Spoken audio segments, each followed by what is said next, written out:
Assalamualaikum students, welcome to Fans Academy with lecture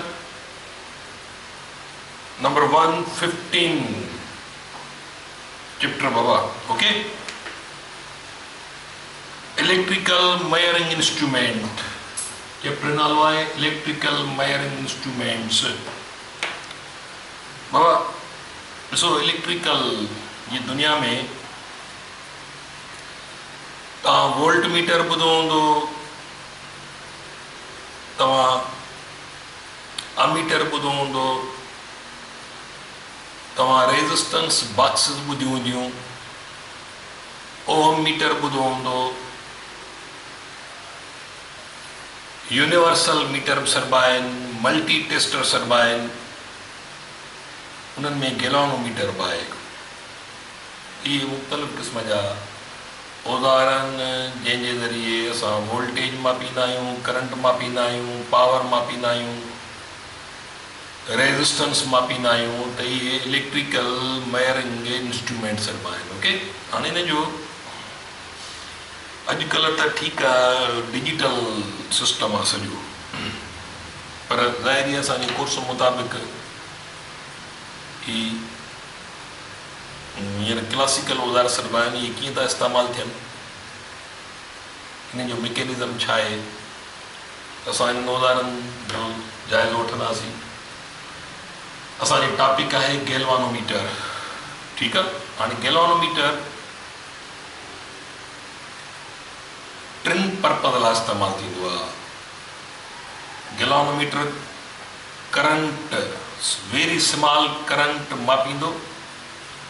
हाणे हिन जा टे आहिनि, यानी गैल्वानोमीटर जा टे पर्पज़ आहिनि. It is used for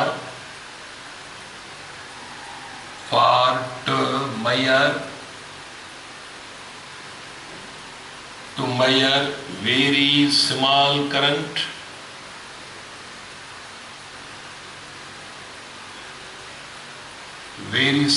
current, and ॿियो पर्पज़ आहे that is used for to detect the current, तलाश करणु त सर्किट में करंट आहे या न. इहो गैल्वानोमीटर जो कमु आहे. केतिरो बि मामूली करंट हूंदो, गैल्वानोमीटर जी नीडल जर्क थींदी, मूव थींदी, माना पक सम्झो त सर्किट में करंट आहे.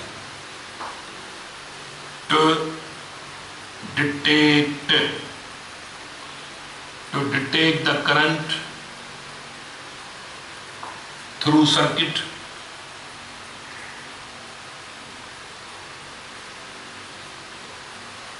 ठीक है. Number 3, to indicate the direction of current. To indicate the direction of current.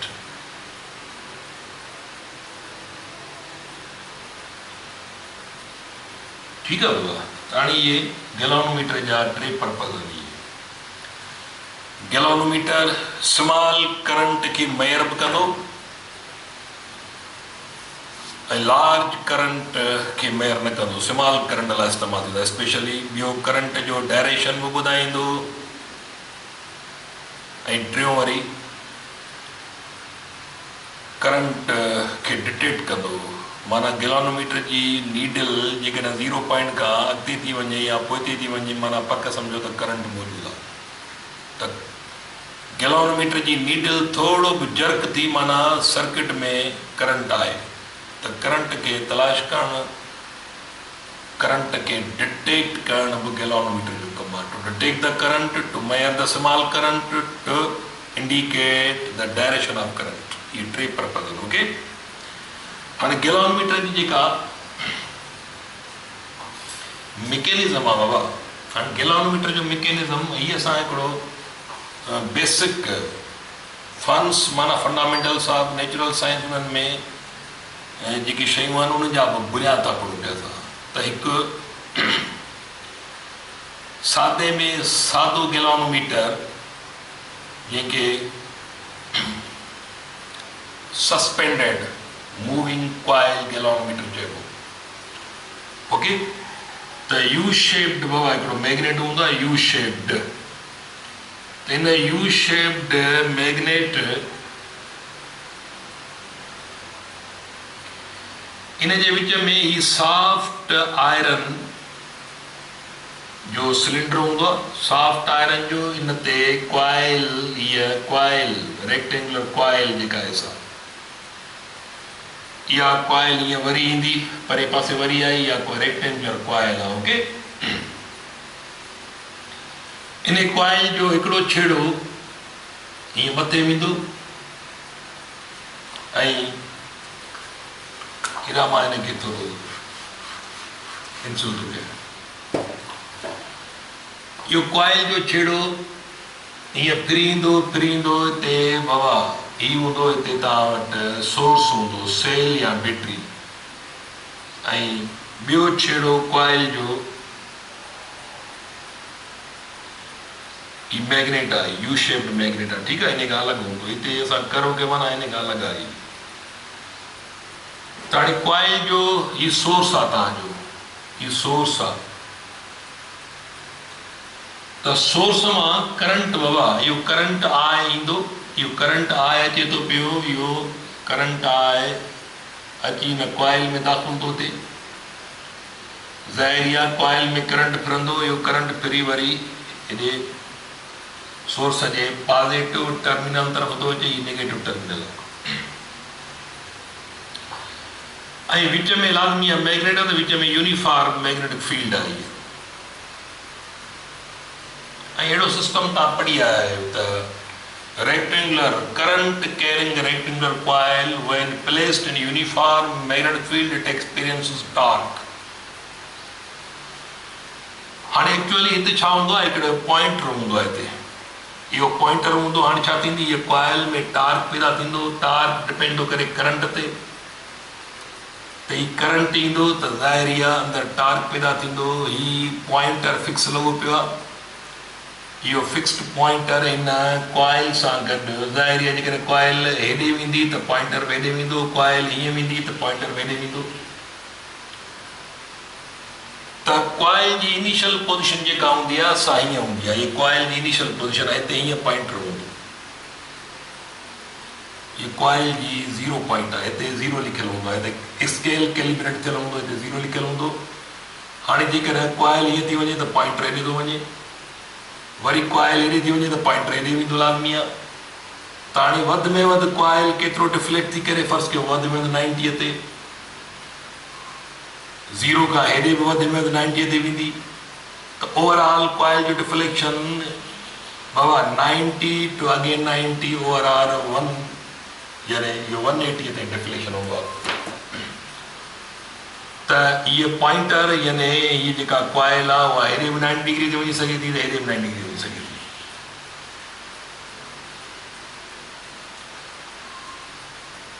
त galvanometer that works on the principle of torque produces in it when current flows through its coil. त mechanically छा बाबा, actually या electrical energy आहे जेका coil जो फिरण, इहो mechanical work आहे। त जेको गैल्वानोमीटर जो अंदरि मैकेनिज़म आहे उन में छा थी रहियो आहे, इलेक्ट्रिकल एनर्जी मैकेनिकल वर्क में थी कन्वर्ट थिए, कॉइल जो फिरण इहो वर्क थो थिए पियो। ठीकु आहे। इन गैल्वानोमीटर में छा थो थिए आहे, इन गैल्वानोमीटर इलेक्ट्रिकल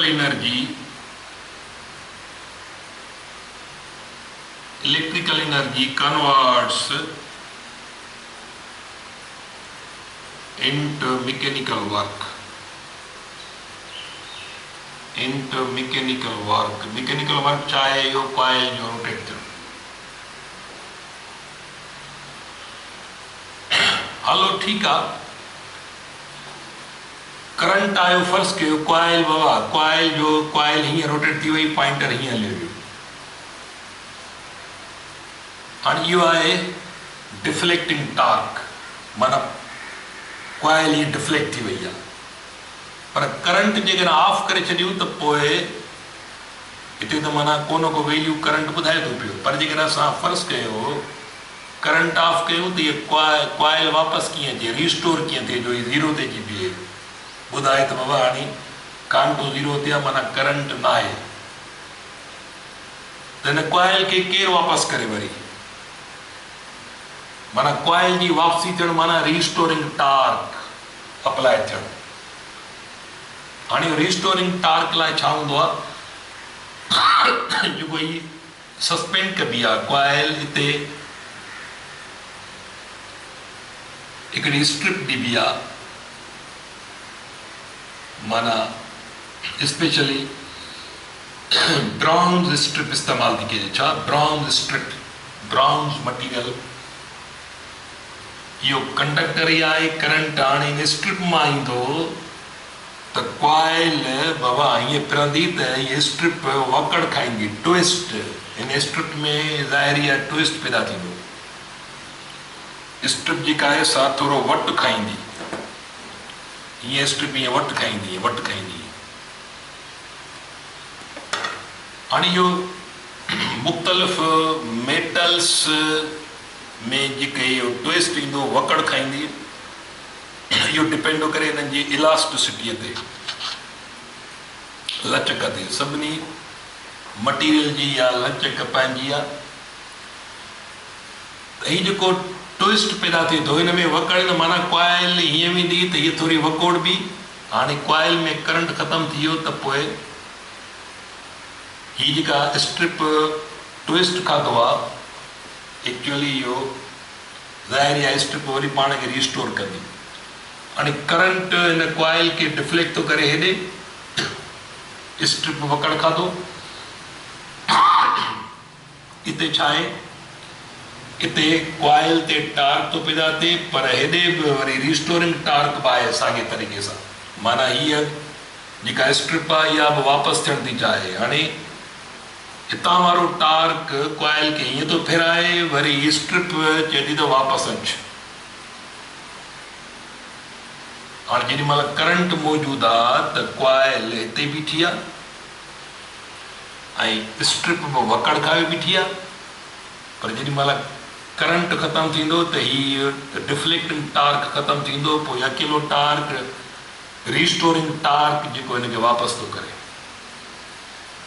हिन जो जेको रिस्टोरिंग टार्क आहे इहो यादि रखे, इन जो वैल्यू हीअ आहे बाबा सी थीटा, रिस्टोरिंग टार्क हीअ आहे जेका सी आहे इहो कांस्टेंट आहे। टार्क पर ट्विस्ट हिकु वकड़ ते टार्क केतिरो पैदा थो थिए, इहो हुनजो कांस्टेंट वैल्यू आहे, इहो सभिनी मटीरियल जो अलॻि अलॻि हूंदो आहे, यानी सी इज़ कांस्टेंट। हाणे हीअ तव्हांजो हिते जेको टार्क पैदा थिए थो इहो त आहे डिफ्लेक्टिंग टार्क, जंहिंजो वैल्यू तव्हां पढ़ी आहे is equal to B I A N cos of alpha. हीअ आहे ही डिफ्लेक्टिंग टार्क आहे, वरी जेको स्ट्रिप टार्क पैदा थी करे ट्विस्ट करे इहो रिस्टोरिंग टार्क, सर वही रिस्टोरिंग टार्क आहे, रिस्टोरिंग टार्क जेको सिस्टम खे वापसि थो करे ज़ीरो ते वरी। हाणे इहे ॿई टार्क यानी now this strip provides restoring torque, specially bronze strip इस्तेमालु कबी आहे। हिते सी जेका आहे सा कांस्टेंट आहे, is called C is called constant, ठीकु आहे। सी छा खे ज़ाहिर थी करे, टार्क पर ट्विस्ट, ठीकु आहे। टार्क माना हिकु वकड़ ते टार्क केतिरो पैदा थियो थिए, इहो सी जेको आहे टार्क पर ट्विस्ट खे ज़ाहिर थो करे, ऐं इहो सभिनी मटीरियल जो अलॻि अलॻि वैल्यू हूंदो आहे। त हाणे ओवरऑल हीअ स्ट्रिप प्रोवाइड थी करे रिस्टोरिंग टार्क, ऐं जेको करंट फ्लो थो थिए उनजे करे पैदा थो थिए डिफ्लेक्टिंग टार्क। त डिफ्लेक्टिंग टार्क ॾिसो हिते सिस्टम में बी बि कांस्टेंट आहे, क्वाइल जी एरिया आहे, केतिरी एरिया आहे क्वाइल जी, नंबर ऑफ टर्न्स क्वाइल जा केतिरा आहिनि, यूनिफॉर्म फील्ड कॉइल जो प्लेन मुख़्तलिफ़ एंगल ते तो फिरे त लाज़मी आहे टार्क डिफरेंट थींदो ऐं बराबर थींदो आहे। ही टार्क डिफ्लेक्टिंग टार्क बराबर आहे तव्हांजो ही रिस्टोरिंग टार्क जे, त ॿई पाण में बराबर आहिनि बाबा। हुनजे करे यादि रखो त restoring torque is equal deflecting torque BIAN cos of alpha. ठीक है, तव्हां ॾिसो theta is equal to BIAN cos of alpha upon C। ये अल्फा जेका आहे सा वरी ज़ीरो थींदी आहे angle between uniform field and plane of coil. पर विच में जेकॾहिं रेडियल फील्ड हूंदी त पोइ कॉइल जो प्लेन रेडियल फील्ड में मुसलसिल कॉइल जे प्लेन जी पोइ एंगल ज़ीरो हूंदी आहे। त लिखंदासीं in case of radial field, in case of radial field alpha is equal to 0 degree हो गया रेडियल फील्ड में। तो पोइ असां फर्स्ट कयो जेकॾहिं फील्ड प्रैक्टिकली रेडियल फील्ड ही हूंदी आहे त पोइ यादि रखी छॾियो बाबा त पोइ कास अल्फा जेकॾहिं 0 हूंदी पोइ त कास अल्फा 0 1 जे बराबरि आहे वरी। ठीकु आहे, त बाक़ी छा थो बचे theta is equal to BIAN upon C। हाणे हिते B बि कांस्टेंट आहे, एरिया बि कांस्टेंट आहे, नंबर ऑफ टर्न्स बि कांस्टेंट आहिनि, C बि कांस्टेंट आहे। बाक़ी ताल्लुक एंगल ऑफ डिफ्लेक्शन जो डायरेक्टली ताल्लुक आहे करंट सां। ठीकु आहे, इन मां साबित आहे त जेका ही पॉइंटर आहे जेको हिन कॉइल में फिक्स लॻो पियो आहे त जेतिरो घणो करंट हूंदो ओतिरो पॉइंटर पंहिंजे हिन ज़ीरो रेफरेंस लाइन खां यानी ज़ीरो खां इहो वधीक एंगल ते। माना हाणे फ़र्ज़ु कयो जेकॾहिं फॉर एग्ज़ाम्पल हीअ एंगल ठहंदी, माना असुल डायरेक्शन इहा। हाणे हीअ माना हीअ जेका पॉइंटर आहे जेको कॉइल सां फिक्स लॻो पियो आहे, इहा मां हिकिड़ी रेफरेंस लाइन थो हेॾे ॾियां फ़र्ज़ु कयो। त हाणे एंगल थी ठहे, ॾिसो इहा एंगल थी ठहे। हाणे इहा एंगल वॾी थींदी, एंगल ऑफ डिफ्लेक्शन आहे। इहा एंगल डिपेंड थी करे करंट, जेतिरो करंट घणो हूंदो ओतिरो हीअ एंगल ऑफ डिफ्लेक्शन ज़्यादा थींदी। हीअ माना हीअ जेका एंगल एंगल ठहे थी इहा एंगल ओतिरी ज़्यादा थींदी। त हिते angle of deflection directly proportional to current flowing through the system यानी गैलोनोमीटर। ओके, तो ये गैलोनोमीटर जो बाबा यानी मैकेनिज्म हो तो कीअं तो वर्क करे असां मुख़्तसर जाइज़ो वरितो। तो प्रैक्टिकली गैलोनोमीटर में रेडियल फील्ड इस्तेमाल थींदियूं आहिनि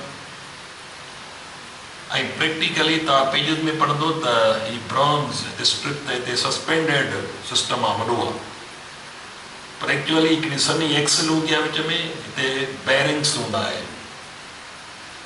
ठीकु आहे, या हेयर स्प्रिंग हूंदा आहिनि मथे बेरिंग, हिते हेयर स्प्रिंग्स हूंदा आहिनि। हेठि मथे हेयर स्प्रिंग मां करंट फ्लो थींदो आहे ऐं उहे हेयर स्प्रिंग्स तमामु बारीक स्प्रिंग्स उहे रिस्टोरिंग टार्क बि प्रोवाइड कंदा आहिनि। त प्रैक्टिकली मुख़्तलिफ़ सोर्सिस हूंदा आहिनि। त रिस्टोरिंग टार्क जो हुजणु लाज़मी आहे। डिफ्लेक्टिंग टार्क करंट डिपेंड थो करे, वरी करंट ख़तमु थी वञे त सिस्टम वापसि मोटिजे, रिस्टोर थिए।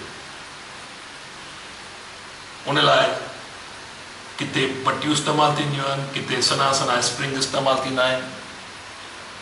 उहा एक्सल जेका हूंदी आहे ज्वेल्ड बेरिंग्स हूंदा आहिनि, तमामु बारीक बेरिंग्स हूंदा आहिनि। उन्हनि में ही सपोर्ट ते पाइवोट थियल हूंदा सिस्टम ऐं पोइ हेयर स्प्रिंग उन सिस्टम खे वापसि कंदो आहे। स्प्रिंग कंप्रेस थींदो आहे, वरी कंप्रेस थींदो आहे जेॾी महिल ही सिस्टम हीअं वियो त मथे स्प्रिंग कंप्रेस थी वेंदा हेठि मथे कंप्रेस वरी रिस्टोर कंदा हिनखे वापसि। करंट ख़तमु, डिफ्लेक्टिंग टार्क ख़तमु त रिस्टोरिंग टार्क पंहिंजो एक्शन ॾेखारींदो हिनखे वापसि कंदो। ठीक है। तो यो तव्हांजो गैलोनोमीटर। हाँ ॾिसो हिते ॿी ॻाल्हि त अंदरि ज़ाहिर आहे करंट जेको अचे थो गैलोनोमीटर खे पंहिंजी कॉइल आहे अंदरि, उन कॉइल में गैलोनोमीटर जी कॉइल में रेजिस्टेंस आहे, रेजिस्टेंस ऑफ गैलोनोमीटर जेको सॾिबो।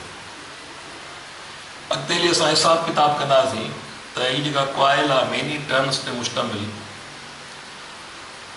त उनजो रेजिस्टेंस केतिरो आहे जंहिंखे असां आर जी सां ज़ाहिर कंदासीं, रेजिस्टेंस ऑफ गैलोनोमीटर। ऐं उन खां पोइ हिन गैलोनोमीटर में करंट जेको असां आई जी सां ज़ाहिर कंदासीं। गैलोनोमीटर जी छेड़नि ते वोल्टेज केतिरी आहे जेका असां वी जी सां ज़ाहिर कंदासीं। गैलोनोमीटर जी वोल्टेज, गैलोनोमीटर जो करंट, गैलोनोमीटर जो रेजिस्टेंस।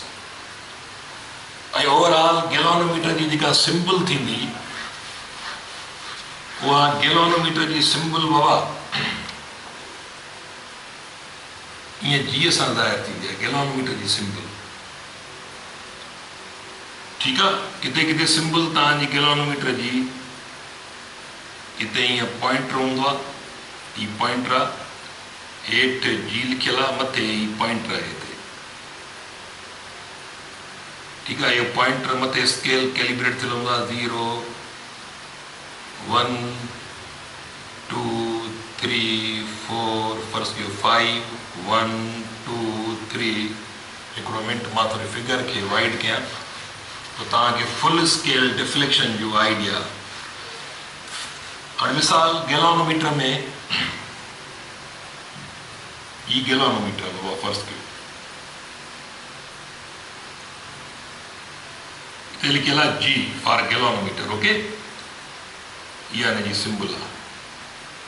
हाणे ही पॉइंटर आहे, हिते गैलोनोमीटर जो पॉइंटर आहे, मथे लिखियल आहे 0। हाणे पॉइंटर काॾे थो, हीउ जेको पॉइंटर आहे इहो अंदरि पाइवोट थियल एक्सल आहे, हुन में सिस्टम सॼो ठहियल आहे। 1 2 3 4 5 वरी हेॾे 1 2 3 4 5। ठीकु आहे।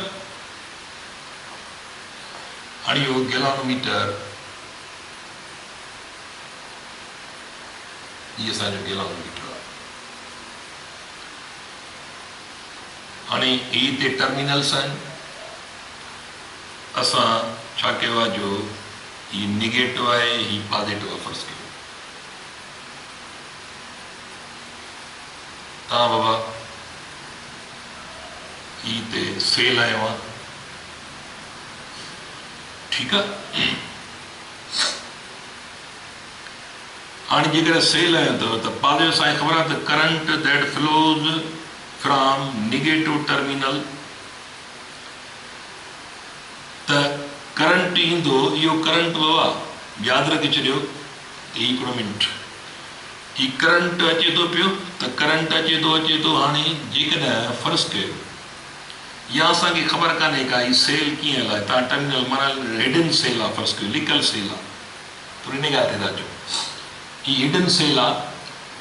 हाणे असां हिते की आहे असां वटि, बटण ऑन ऑफ था कयूं। असां जेकॾहिं फर्स्ट कयो, ही बटण असांजो सर्किट ऑफ लॻो पियो आहे, असां सर्किट कनेक्ट था कयूं, माना बटण असां ऑन था कयूं। फर्स्ट कयो त हाणे जेकॾहिं ही पॉइंटर जेकॾहिं फर्स्ट कयो हीअं थो मूव करे, क्लॉक वाइज थो मूव करे, त माना सर्किट में करंट हीअं थो फ्लो थिए, माना सर्किट में करंट हीअं फ्लो थी रहियो आहे। ऐं जेकॾहिं ही पॉइंटर फर्स्ट कयो हीअं थो वञे पियो, त मतिलबु आहे त सर्किट में करंट हीअं थो फ्लो थिए। ओके। हाणे फॉर एग्जाम्पल ही गैलोनोमीटर जेको आहे वधि में वधि ही 1 micro ampere, 2 micro ampere, 3 micro ampere, 4 micro, 5 micro ampere, 5 micro ampere वधि में वधि। हिन जो मैक्सिमम मेजरमेंट केतिरी करे सघे थो, 5 माइक्रो एम्पियर। हाणे जेकॾहिं हिते थो बीहे कान थो त पक थी वई त करंट 1 माइक्रो एम्पियर आहे, हिते थो अचे त पक थी वई करंट 2 माइक्रो एम्पियर आहे, हिते थो अचे पक थी वई त करंट 3 माइक्रो एम्पियर आहे, 4 माइक्रो एम्पियर आहे। ऐं जेकॾहिं हिते थो अचे त करंट 5 माइक्रो एम्पियर आहे, पर अॻिते जेकॾहिं डिफ्लेक्ट थियो यादि रखे छॾियो ई हाणे इन जो जेको ई फुल स्केल डिफ्लेक्शन सभु 5 माइक्रो एम्पियर माना कांटो पंहिंजे फुल स्केल ते अची वियो। पर जेकॾहिं सर्किट में करंट हाणे पक कान्हे का असांखे, हा हिते कांटो आहे त पक आहे असांखे त करंट 4 एम्पियर आहे, 4 माइक्रो एम्पियर आहे। पर जेकॾहिं कांटो बाबा हिते फुल थी आयो 5 ते त हाणे असांखे शक आहे त थी सघे सर्किट में करंट इन खां वधीक हुजे, पर हिन में एतिरी कैपेसिटी कान्हे करंट वधीक ॿुधाइण जी। हिन वटि वधि में वधि कैपेसिटी आहे 5 माइक्रो एम्पियर, ही फुल स्केल ते अची वियो आहे। पर जेकॾहिं करंट हिन में 7 माइक्रो एम्पियर हुजे सर्किट में त पोइ ही त ॿुधाए थो असांखे 5 माइक्रो एम्पियर ताईं बसि। त हाणे हिन मां गैलोनोमीटर मां असांखे हिकिड़ो फ़ाइदो पियो। फ़ाइदो कहिड़ो पियो त ख़बर पई त करंट हीअं थो फ्लो थिए क्लॉक वाइज़। ॿी इहा बि ख़बर पई त करंट मौजूदु आहे, डिटेक्ट बि थियो। पर जेकॾहिं करंट असांजो 5 माइक्रो एम्पियर खां घटि हुजे हा, माना 4 माइक्रो एम्पियर आहे ऐं नीडल जेकॾहिं हिते बि आहे त पक थी वई त करंट 4 माइक्रो एम्पियर आहे। पर जेॾी महिल फुल स्केल माना हिते अची कांटो बीठो 5 ते त हाणे असांखे शक आहे त करंट थी सघे 5 खां मथे बि हुजे, जेको ही नथो ॿुधाए सघे। माना हाणे असांखे स्मॉल करंट जी त ख़बर पई, जेकॾहिं 4 ते थो कांटो बीहे त 4 माइक्रो एम्पियर आहे। इहा बि ख़बर पई त कांटो हीअं थो मूव थिए, माना करंट जितां ख़ारिज थिए थो इहो करंट हेॾां थो अचे। इहा बि ख़बर पई कांटो मूव थियो त माना इहा बि ख़बर पई त करंट आहे, करंट डिटेक्ट थियो, स्मॉल करंट मेयर थियो, करंट जो डायरेक्शन थियो। पर जेकॾहिं छा हिन जी लिमिट केतिरी आहे बाबा, हिन जी मैक्सिमम लिमिट आहे 5 माइक्रो एम्पियर। हाणे जेकॾहिं फुल स्केल ते ईंदो त पोइ असांखे पक नथी पए त आया करंट 5 खां मथे बि आहे, थी सघे 5 खां मथे हुजे। त हाणे घणो जेको करंट हूंदो उहो करंट इहो गैलोनोमीटर न मापे सघंदो, छाकाणि जो इहा नीडल अञा अॻिते वञणु थी चाहे। थी सघे करंट वधीक हुजे त पोइ असांखे शक आहे हिते। पोइ हिन गैलोनोमीटर खे मॉडिफाई कबो आहे। पोइ हिन में मॉडिफिकेशन असां नेक्स्ट लेक्चर में गैलोनोमीटर खे लार्ज करंट मेयर करण लाइ उन में कहिड़े क़िस्म जी तब्दीली आणींदासीं। त पोइ लार्ज करंट लाइ हिनखे कन्वर्ट कंदासीं। पोइ उन डिवाइस खे चइबो आहे वोल्ट अमीटर। त अमीटर वरी गैलोनोमीटर जो ई मॉडिफाइड फॉर्म आहे। बेसिकली असां गैलोनोमीटर में ई अल्ट्रेशन कंदासीं, उनखे ई मॉडिफाई कंदासीं, उन में नवाण पैदा कंदासीं। नतीजो छा मिलंदो त पोइ गैलोनोमीटर कन्वर्ट थींदो अमीटर में, जेको हाणे लार्ज करंट बि असांखे ॿुधाईंदो। त नेक्स्ट लेक्चर में असांजो मौज़ू इहो हूंदो। तेसिताईं ख़्यालु कजो पंहिंजो। अल्लाह हाफ़िज़।